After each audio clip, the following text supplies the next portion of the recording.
أعوذ بالله من الشيطان الرجيم. بسم الله الرحمن الرحيم. يمحق الله الربا ويربي الصدقات والله لا يحب كل كفار أثيم. إن الذين آمنوا وعملوا الصالحات وأقاموا الصلاة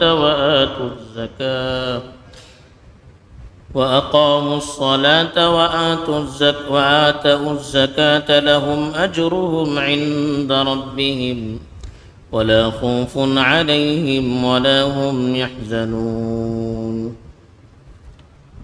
الحمد لله رب العالمين والعاقبة للمتقين والصلاة والسلام على سيد الأنبياء والمرسلين خاتم النبيين محمد وعلى آله وصحبه أجمعين. أما بعد.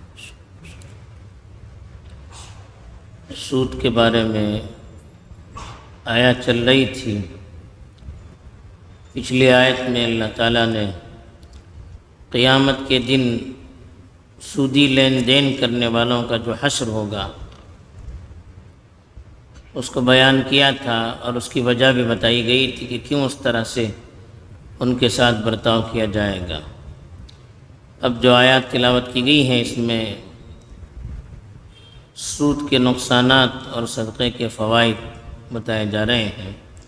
چنانچہ ارشاد ہے یمحق اللہ الربا، اللہ سود کو مٹاتے ہیں، ویربی الصدقات، اور صدقے کو بڑھاتے ہیں.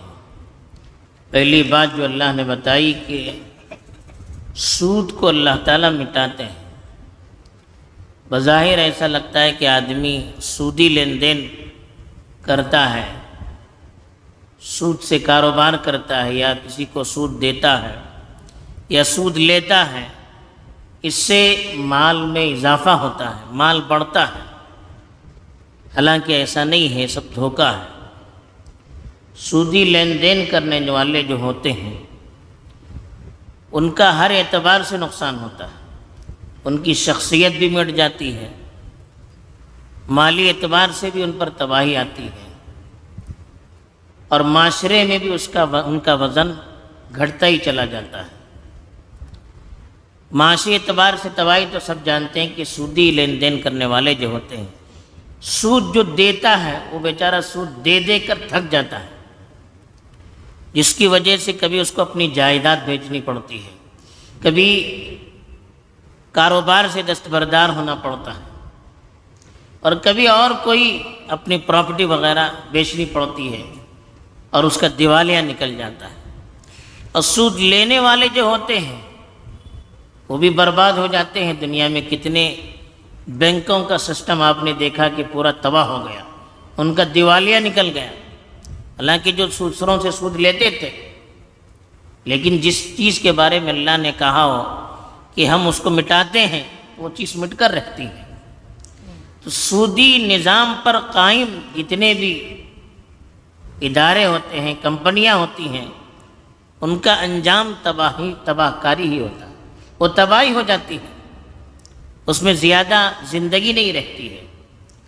دوسری طرف جو سودی لین دین کرنے والے ہوتے ہیں، خاص طور پر سود لینے والے، ان کی شخصیت بھی مٹ جاتی ہے. اس لیے کہ سود لے لے کر ان کے اندر سے ہمدردی کا جذبہ ختم ہو جاتا ہے، رحم دلی ختم ہو جاتی ہے، انسانیت ختم ہو جاتی ہے. ان کے اندر حرص، بخل، تنگ دلی، اس طرح کی صفات پیدا ہوتی ہے جس کی وجہ سے اس کی شخصیت خود بخود مٹتی چلی جاتی ہے. اور جو بیچارہ سود دینے والا ہوتا ہے، وہ سود دینے کے لیے جو جتن کرتا ہے، جو کوششیں کرتا ہے، اسی میں اس کی شخصیت ختم ہو جاتی ہے. تیسری طرف معاشرتی اعتبار سے بھی جو سود لینے والے ہوتے ہیں وہ برباد ہو جاتے ہیں. اس لیے کہ جو سود خور ہوتے ہیں، لوگوں کے دلوں میں ان کی محبت نہیں ہوتی ہے، ان کے خلاف ایک قسم کی نفرت ہوتی ہے. معاشرے میں اس کو بری نظر سے دیکھا جاتا ہے، لوگ اسے کٹتے ہیں، اس سے اپنا تعلق برقرار رکھنا چاہتے نہیں ہیں. اس طرح سے معاشرتی اعتبار سے بھی اس کا کیریکٹر بالکل برباد ہو جاتا ہے.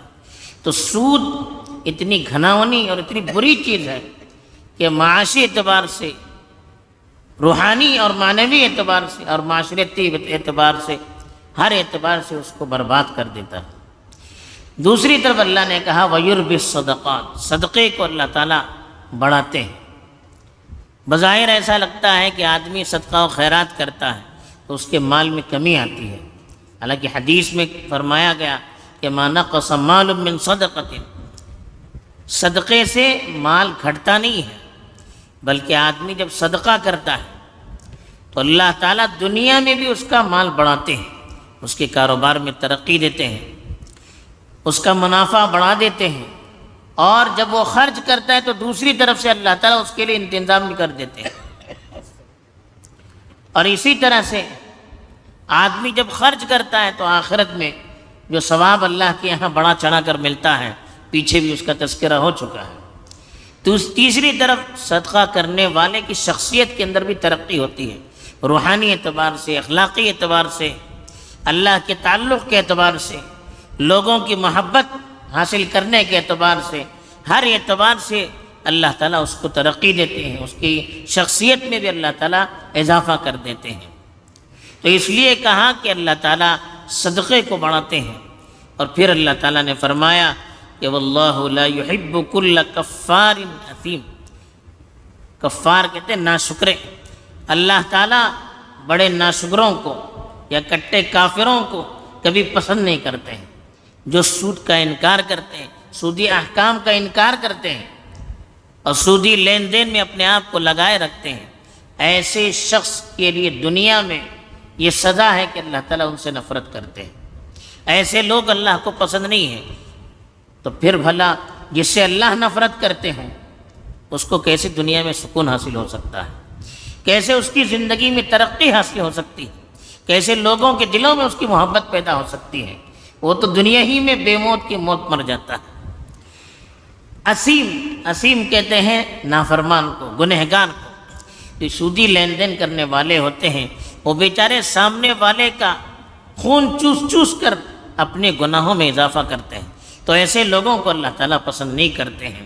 تو یہ اللہ تعالیٰ نے سود خوروں کے لیے دنیا اور آخرت میں وعید سنائی۔ اس کے مقابلے میں جو لوگ ایمان والے ہیں، ان الذین آمنوا، جو مومن ہیں، وعاملوا الصالحات، نیک اعمال کرتے ہیں، واقاموا الصلاۃ، نماز قائم کرتے ہیں، وآتوا الزکاۃ، زکوٰۃ دیتے ہیں، لہم اجرہم عند ربہم، اللہ کے پاس ان کو بھرپور اجر ملتا ہے، ان کے اعمال کا بھرپور اجر ملتا ہے، یعنی اچھے کام کریں گے تو اللہ کے ہاں اچھا اجر ملتا ہے۔ ولا خوف علیہم ولا هم يحزنون، آگے کیا ہوگا اس کا خوف نہیں رہتا ہے، پیچھے کیا کیا اس کے پریشانی نہیں رہتی ہے۔ جس دن یعنی قیامت کے دن جب سب پریشان ہوں گے، آگے کیا ہوگا، اللہ کے حساب کتاب کا مرحلہ کیسے گزرے گا، اس کا اندیشہ کر رہا ہوگا، اس کے سلسلے میں ڈر رہا ہوگا، خوف محسوس کر رہا ہوگا، اور دنیا میں جو اس نے اعمال کیے ہیں اس پر پچھتاوا ہوگا، پریشان ہوگا۔ لیکن جو نیک اعمال کرنے والے ہیں اس دن بھی اللہ تعالیٰ ہر طرح کے خوف، ڈر اور ہر طرح کی پریشانیوں سے اس کی حفاظت کرتے ہیں۔ تو بہرحال ان آیات میں اللہ تعالیٰ نے جو ترغیب دی ہے کہ صدقے سے مال بڑھتا ہے اور سودی لین دین سے مال گھٹتا ہے، ایک حقیقت ہے، اس حقیقت کو ہمیں سمجھنا چاہیے اور سودی لین دین سے حتی الامکان اپنے آپ کو دور رکھنے کی کوشش کرنی چاہیے۔ اللہ تعالیٰ توفیق دے، آمین۔ وآخر دعوانا